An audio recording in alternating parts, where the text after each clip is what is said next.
बिस्मिल्लाहिर्रहमानिर्रहीम। जैसा कि आपको पता ही है कि मैं आपको फ़ोटो मैथ के हवाले से गाइड कर चुका हूँ। तो एक बहुत ही इम्पोर्टेंट न्यूज़ थी जो मुझे आप लोगों से शेयर करनी है। एक सैड न्यूज़ है लेकिन शेयर करना ज़रूरी है। जैसे कि आपको पता ही होगा कि फ़ोटो मैथ के ऊपर क्वेश्चन आंसर जो है वो क्वेश्चन आते हैं, आप सॉल्व करते हैं, लेकिन कुछ अरसे से ऐसा हो रहा है कि क्वेश्चन नहीं आ रहे। मतलब कि महीना से ऊपर हो गया, किसी के पास क्वेश्चन नहीं आ रहे और किसी के पास आ भी रहे हैं तो एक दो आ रहे हैं।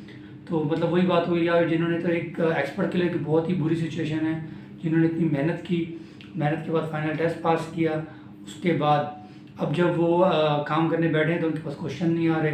तो ये एक सिचुएशन है, तो मुझे आपको बताना था। ये तो वही सिचुएशन है, समझिए कि एक आपने दुकान खोली और कस्टमर ही ना है तो एक वक्त आता है कि दुकान बंद करनी पड़ जाती है। मैं ये नहीं कह रहा कि दुकान बंद होगी फोटो मैथ की, लेकिन सीधा सीधा इम्पैक्ट जो है वो एक्सपर्ट्स के ऊपर आया है। वजह सी क्वाइट सिंपल सी है कि जैसा कि आपको पता ही है कि स्टूडेंट जो है वो अपने क्वेश्चन स्कैन करके सेंड करते हैं और एक्सपर्ट जो है उनको सॉल्व करते हैं। अब जब क्वेश्चन स्टूडेंट भेजेंगे नहीं तो एक्सपर्ट क्या सॉल्व करेंगे? एक्सपर्ट के पास कुछ है नहीं सॉल्व करने के लिए, तो वो बेचारे फंस गए। खासतौर पे उनके लिए तो बहुत ही मुश्किल है जो रिलाई कर रहे थे इसके ऊपर, उनके मतलब कोई और सोर्स ऑफ इनकम नहीं था। पर वो सब काम नहीं आएगा अगर अभी नहीं आ रहा। तो वजह ये है कि अब स्टूडेंट अब स्कैन करके नहीं भेजे क्वेश्चन तो आप कोई गन पॉइंट पे तो नहीं बोलेंगे यार क्वेश्चन भेजो, एक्सपर्ट फारिग बैठे हुए हैं, तो ऐसा नहीं होता। जाहिर की बात है, अब अगर वो उनके पास काम होगा तो आगे सेंड करेंगे, बच्चों को पास इतना वर्कलोड नहीं है तो आगे फॉरवर्ड करेंगे। उसके अलावा मल्टीपल रीज़न है, बहुत सारी ऐप्स और भी आ गई हैं जो स्टूडेंट को मतलब जल्दी जो है वो क्वेश्चन सॉल्व करके सेंड कर देती हैं, तो वो रिस्ट्रिक्ट क्यों रहेंगे फोटो मैथ के ऊपर? तो जाहिर सी बात है ये चीज़ें होती रहती हैं। मैं तो बस दुआ करूँगा कि जो रिलाई कर रहे थे फोटो मैथ के ऊपर बहुत जल्दी क्वेश्चन आएँ ताकि उनके लिए आसानी हो सके। दूसरी चीज़ ये जो ये उनके लिए तो मुझे बताना ज़रूरी था इस वीडियो में, जो सोच रहे हैं कि हम as an expert photo math के ऊपर आके काम करें, ताकि उनके लिए कुछ बेनिफिशियल हो सके ये। अगर आप सोच रहे हैं अभी भी फोटो मैथ के ऊपर काम करने के लिए, थोड़ा रुक जाएं। जैसे ही वर्कलोड आए, फिर मतलब कि वर्क बढ़े तो फिर उसके ऊपर आएँ, अदरवाइज़ अपना टाइम फ़िलहाल अपना बचाएं, किसी और चीज़ पर फोकस करें।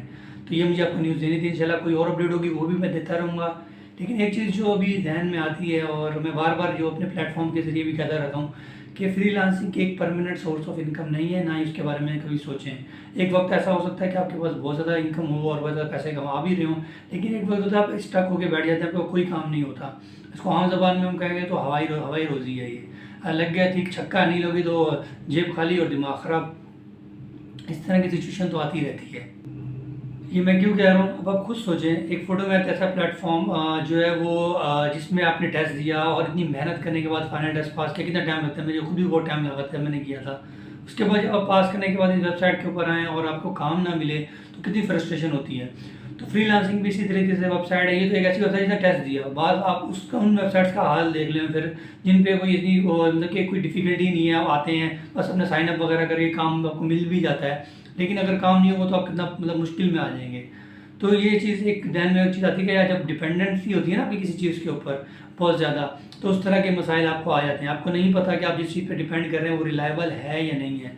तो आपको पता होना चाहिए, इन्फ्लुएंसर्स को सोचना चाहिए जो अपने प्लेटफॉर्म के जरिए गाइड करते हैं और उनको बताते हैं कि आ जाएँ इस प्लेटफॉर्म पे, ये इतनी अर्निंग कर लें, इतनी अर्निंग कर लें, लेकिन उनको ये भी बताएं कि इसके साइड इफ़ेक्ट्स क्या हैं और आपको कब तक जाना है। ठीक है, जितने भी फ्रीलांसिंग है उसमें परमानेंट सोर्स ऑफ इनकम पे ना जाएँ, अपना परमानेंट सोर्स ऑफ इनकम कुछ और रखें। उसके अलावा जो आप फ्री मतलब पार्ट टाइम उसको कह सकते हैं, फ्रीलांसिंग एक पार्ट टाइम जॉब है। कोई भी वेबसाइट है, कोई भी काम हो फ्रीलांसिंग के हवाले से वो पार्ट टाइम ही होगा, कभी परमानेंट नहीं हो सकता। वो आपको जॉब सिक्योरिटी नहीं देंगे। जाहिर सी बात है, आपको ना कोई जॉब लेटर तो नहीं मिला कि आपको निकालने से पहले 1 मंथ का लेटर देंगे कहीं आप जॉब ढूंढ लें। तो बस यही है, मैं तो दुआ कर सकता हूँ जो फोटो मैथ की वजह से अभी फंसे में कि दोबारा से काम आए और उनके लिए थोड़ी आसानी हो सके। उसके अलावा एक और चीज़ थी, एक ने क्वेश्चन किया था कि सर के फोटो मैथ के अकाउंट बैन भी हो जाते हैं आसानी से। अकाउंट तो बैन होने का नहीं सुना मैंने कि अकाउंट आसानी से बैन हो जाते हैं। हाँ, जो रिव्यूअर्स बन जाते हैं और वो गलत रिव्यू करते हैं तो उनके अकाउंट बैन हो जाते हैं। अदरवाइज मतलब कि ऐसा नहीं है कि आप काम कर रहे हैं एक्सपर्ट के तो आपका अकाउंट बैन हो जाए। दूसरी चीज़ पेमेंट के हवाले से होती है मसले मसाइल कि आपने पायनियर का अकाउंट बनाया और उसमें अपने टैक्स वगैरह की पेमेंट या इन्फॉर्मेशन सही से नहीं दी, फिर जाके थोड़ा सा इशू हो जाता है आपको। अदरवाइज़ कोई इशू नहीं होता है, लेकिन फिलहाल तो काम ही नहीं आ रहा तो आप क्या काम करेंगे? ये चीज़ मुझे आपको बतानी थी। उम्मीद करता हूँ आपको फ़ायदा होगा और किसी और प्लेटफॉर्म के बारे में सोचेंगे। डिपेंडेंसी जो है वो थोड़ी सी बचा के रखें, डिपेंडेंट उन चीज़ों के ऊपर हो जो रिलायबल हो। हमारा तो हाल यही है पाकिस्तानी, जब तो डिपेंड अपनी किस्मत भी हमने क्या बोला है किन गधों के हाथ में दे दी है, ये हमारी किस्मतों के फैसले करते हैं। अब बात कहीं और निकल जाएगी पॉलिटिक्स की तरफ, आपको पता ही है। तो ये फैसले खुद लेना सीखें। है। ये पता नहीं कहाँ निकल पड़ी है, बात बहुत डीप चली जाएगी, मैं इतनी डीप जाना नहीं चाह रहा, बात सिर्फ ऑनलाइन अर्निंग के वाले से ही रखना चाह रहा था। लेकिन बात थोड़ी बात आपको समझ में आ गई। अदरवाइज अगर इदारों में आप चेक एंड बैलेंस ना रखें तो वो तो कुछ भी कर लेंगे। डिपेंडेंसी इस लिहाज से मैं कह रहा था, अब ये है कि ऑनलाइन अर्निंग प्लेटफॉर्म पे डिपेंडेंट थे, अगर वो काम छीन लें तो कितना मुश्किल है। काम तो उन्होंने नहीं छीना, लेकिन आप प्राइवेट इदारा पे देख लें, अगर वो अपने वर्कर पे काम कर रहे हैं और कोई उनकी पॉलिसी मेकिंग नहीं होगी और वो बेचारे एकदम से जॉबलेस हो जाएं या एकदम से उनको सैलरीज ना हो। अब देखिए प्राइवेट कुछ इदारे प्राइवेट इतने इतने घंटे काम करते हैं, उसके बाद आप 20,000 30,000 उनको सैलरी देंगे तो वो बेचारे क्या काम करेंगे, अपनी अपनी अपनी लाइफ स्टाइल कैसे चलाएंगे। तो एक मुश्किल है। तो ये चीज़ जो है वो गवर्नमेंट के काम करने के होते हैं कि अगर आप उनको जॉब नहीं दे रहे तो प्राइवेट इदारों के ऊपर आप चेक एंड बैलेंस रखें कि वो इतनी अर्निंग उनको इतने पैसे दें। काम उनसे घंटों का करवा रहे हैं, मतलब कितने कितने घंटे उनसे काम करा, 8 घंटे की जॉब है 10 घंटे 20 घंटे ओवर टाइम भी कराते हैं। बस कंपनीज ऐसी होती है कि ओवर टाइम भी उनसे ले रही होती है अपने एम्प्लॉय से, लेकिन पैसे नहीं दे रही होती उसके। तो ये सारी चीज़ें जो है वो कौन चेक करेगा। लेकिन हर कोई बेचारा अपने इतनी मसाइल में फंसा हुआ है कि कोई इन चीज़ों को सोच ही नहीं पा रहा। तो अपनी सोर्स ऑफ इनकम खुद पैदा करने की कोशिश करें। आपके पास जो भी स्किल है उसको सीखें। इंशाल्लाह मैं कुछ स्किल भी सिखाने की तरफ आऊँगा, लेकिन वजह ये है कि अभी मैं खुद थोड़ा सा फंसा हुआ हूँ, थोड़ी शादी के मामला चल रहे हैं, तो इस वजह से वो मैं थोड़ा बिजी हो रहा हूँ। जैसे ही मुझे थोड़ा टाइम मिलेगा इंशाल्लाह मैं आपको स्किल वगैरह के हवाले से भी गाइड करूँगा।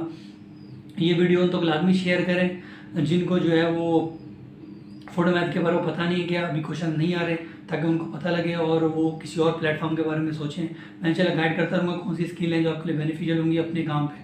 अगर कोई भी काम हो आप खुद अपने आप इतना हो सके कि आप खुद अपनी वो अर्निंग का प्लेटफॉर्म बनाएं, थोड़ा सा बन सकता है। ऐसे लोग पेमेंट करते हैं, अगर फ्रीलांसिंग भी आपका चल रहा है ना अभी इस वक्त, तो उसकी थोड़ी सी आप पैसे बचाना शुरू करें और उसको कहीं इन्वेस्ट करना शुरू करें। जैसे भी अगर आपके फ्रीलांसिंग अगर आपकी कमाई हो ऐसी बात डॉलर्स में होगी और डॉलर्स में होगी, आप अगर लाखों में कमा रहे हैं तो कुछ ना कुछ सेविंग करें। ऐसा हो कि फिर कोई शॉप ले लें फ़ौरन से फ़ौरन, मतलब कि मिनिमम अमाउंट में, तो उसको आप किराए पे दे दें। इस तरह की छोटी छोटी इन्वेस्टमेंट आप सोच सकते हैं खुद ही, अल्लाह ने आपको इतनी अकल दी है। एजुकेशन का मतलब यही होता है थोड़ा बहुत सोच सकें आप। तो इंशाल्लाह मैं वो अपने प्लेटफॉर्म से गाइड करता रहूँगा जो मेरे पास जो मुझे आता है, जो मेरी स्किल्स आती है। लेकिन थोड़ा मुझे वक्त चाहिए होगा, चैनल के लाजिम बने रहिएगा। इंशाल्लाह किसी नई वीडियो में किसी अच्छे टॉपिक पर बात करूँगा और कोई प्लेटफॉर्म होगा जिसके बारे में मुझे बताना होगा तो ज़रूर बताऊँगा। चलो मिलेंगे अगली वीडियो के अंदर।